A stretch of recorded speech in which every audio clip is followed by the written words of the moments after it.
नमस्कार, स्वागत, अभिनंदन आप सभी दर्शकों का एक बार फिर से वेदर अलर्ट इन्फॉर्मेशन में। इस वीडियो में हम बात करेंगे कि देश में अगले 3 दिनों के दौरान कैसा मौसम रहने वाला है। यानी 10 नवंबर से लेकर 13 नवंबर के मौसम पर होगी हमारी नज़र, तो बने रहिए वीडियो के एंड तक।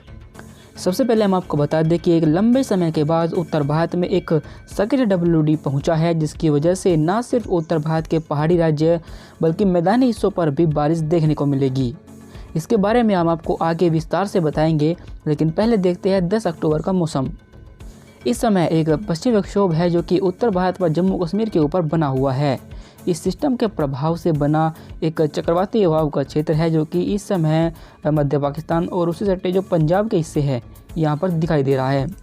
इन दोनों सिस्टमों के मिले-जुले प्रभाव की वजह से जम्मू कश्मीर, हिमाचल प्रदेश, उत्तराखंड में कई स्थानों पर बारिश होगी और कुछ स्थानों पर बर्फबारी भी हो सकती है। जबकि मैदानी हिस्सों पर पंजाब में कई स्थानों पर और हरियाणा के तराई वाले हिस्से और उत्तर प्रदेश के पश्चिमी हिस्से जो कि फुटील से सटे हुए आते हैं, इन भागों पर भी आपको बारिश देखने को मिलेगी। दिल्ली में भी बादल छाएंगे और 10 नवंबर को हो सकता है कि हल्की बारिश हो जाए। जबकि इस WD का इफेक्ट मध्य भारत के हिस्सों पर नहीं पड़ने वाला और यहाँ पर मौसम साफ ही बना रहेगा, क्योंकि एक एंटी साइक्लोन है जो इस समय छत्तीसगढ़ और मध्य प्रदेश के पूर्वी हिस्सों पर बना हुआ है और इसके प्रभाव से जो हवाएं हैं वे क्लॉकवाइज लगातार घूम रही हैं, जिसकी वजह से मध्य भारत के हिस्सों पर बारिश होने की संभावना कम है। जबकि पूर्वी भारत में पहुँचे तो पूर्वी भारत में भी पूर्वी उत्तर प्रदेश, बिहार, झारखंड, पश्चिम बंगाल और पूर्वोत्तर भारत, इन सभी भागों पर मौसम साफ रहेगा, पर लेकिन पूर्वोत्तर भारत में 1-2 स्थानों पर हल्की बारिश हो सकती है, जिसकी संभावना भी कम ही है।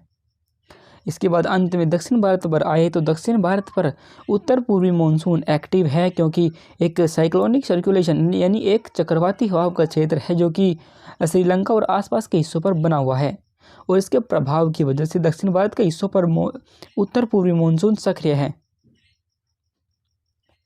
जिसकी वजह से दक्षिण भारत में आंतरिक कर्नाटक और तटीय कर्नाटक, गोवा और मुंबई के जो दक्षिणी हिस्से आते हैं, इन भागों से लेकर केरल तक कई स्थानों पर बारिश देखने को मिलेगी।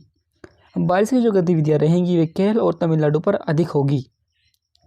अंत में अंडमान सागर पर पहुंचे तो अंडमान सागर पर भी हल्की बारिश होने की संभावना है। आगे 11 नवंबर को WD धीरे धीरे आगे बढ़ना शुरू करेगा और जम्मू कश्मीर के पूर्वी हिस्सों पर आ पहुंचेगा, पर लेकिन फिर भी इसके प्रभाव की वजह से जम्मू कश्मीर, हिमाचल प्रदेश और उत्तराखंड में कई स्थानों पर बारिश और बर्फबारी का दौर जारी रहेगा। जबकि मैदानी हिस्सों पर बारिश की गतिविधियां कम हो जाएगी और यहाँ पर मौसम साफ हो जाएगा, पर लेकिन पंजाब के हिस्सों पर 1-2 स्थानों पर हल्की बारिश हो सकती है। शेष उत्तर भारत और मध्य भारत के तमाम राज्य, इन सभी भागों पर मौसम बिल्कुल साफ रहने की संभावना है। पूर्वी भारत में पहुंचे तो पूर्वी भारत में पूर्वी उत्तर प्रदेश, बिहार, झारखंड, पश्चिम बंगाल और पूर्वोत्तर भारत, इन सभी भागों पर मौसम बिल्कुल साफ ही बना रहेगा। अगर हम एक लाइन ड्रॉ करें तो आप देख सकते हैं कि पूर्वोत्तर भारत से लेकर लगभग इन सभी स्थानों पर मौसम बिल्कुल साफ रहने की संभावना दिखाई दे रही है। अंत में दक्षिण भारत पर पहुंचे तो दक्षिण भारत में गोवा, तटीय कर्नाटक और आंतरिक कर्नाटक और साथ ही केरल, इन भागों पर कई स्थानों पर बारिश होगी, जबकि आंध्र प्रदेश के हिस्सों पर बारिश की गतिविधियां कम हो जाएगी। अंडमान सागर पर भी बारिश कम होगी और 1-2 स्थानों पर ही हल्की बारिश देखने को मिलेगी। आगे बढ़े और 12 अक्टूबर के मौसम को देखें। आगे बढ़ते हुए 12 नवंबर के मौसम को देखें तो 12 नवंबर को जम्मू कश्मीर के पास बना WD आगे निकल जाएगा, जिसकी वजह से पहाड़ों पर हुई बर्फबारी और मैदानों पर हुई बारिश का असर उत्तर भारत के हिस्सों पर देखने को मिलेगा और यहाँ पर उत्तर पश्चिम हवाएं चलना शुरू होंगी, जिसकी वजह से तापमान नीचे आएगा।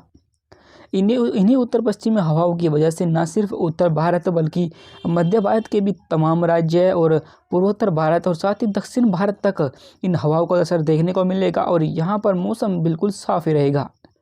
दक्षिण भारत पर भी मानसून कमज़ोर हो जाएगा, क्योंकि यहाँ कोई एक्टिव सिस्टम नहीं है जो कि उत्तर पूर्वी मानसून को यहाँ पर एक्टिव कर सके, पर लेकिन फिर भी तमिलनाडु और केरल के दक्षिणी हिस्सों पर हल्की बारिश हो सकती है। अंत में अंडमान सागर पर पहुंचे तो अंडमान सागर पर भी हल्के से मध्यम बारिश होने की संभावना है। फिलहाल वेदर अलर्ट इन्फॉर्मेशन की 3 दिनों के मौसम पूर्वानुमान में अभी के लिए बस इतना ही। वीडियो अच्छी लगी हो तो उसे लाइक करें और मौसम से जुड़े हर अपडेट को जानने के लिए यूट्यूब पर हमारे चैनल को सब्सक्राइब करना ना भूलें।